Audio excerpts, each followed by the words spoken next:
নেশার টাকা জোগাড় করতেই মাকে হত্যা ছেলে, চাঞ্চল্য মুর্শিদাবাদের নওদায়। ঘটনাটি ঘটেছে বুধবার নওদা থানার বালি 1 নম্বর গ্রাম পঞ্চায়েতের টুঙ্কি ঘোষপাড়া এলাকায়।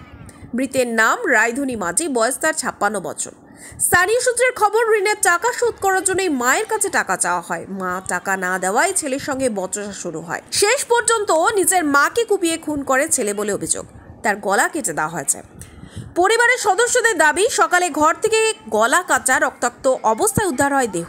উদ্ধার করে প্রথমে আমতলা গ্রামীণ হাসপাতালে নিয়ে গেলে চিকিৎসকেরা মৃত বলে ঘোষণা করে। পুলিশ দেহ ময়নাতদন্তের জন্য মুর্শিদাবাদ মেডিকেল কলেজ হাসপাতালে পাঠিয়েছে। ঘটনার পর থেকে অভিযুক্ত ছেলে কৃষ্ণ মাঝি পলাতক। ঘটনা তদন্ত শুরু করেছে নওদা থানার পুলিশ। এই ঘটনায় রীতিমতো এলাকায় চাঞ্চল্য ছড়িয়েছে। আমি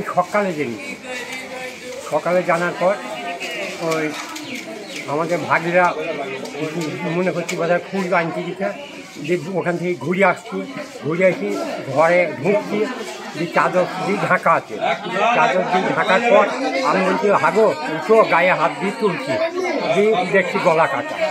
কে খুন করেছে মনে হচ্ছে? কে খুন করেছে আপনার স্ত্রীকে? আমার ছেলে।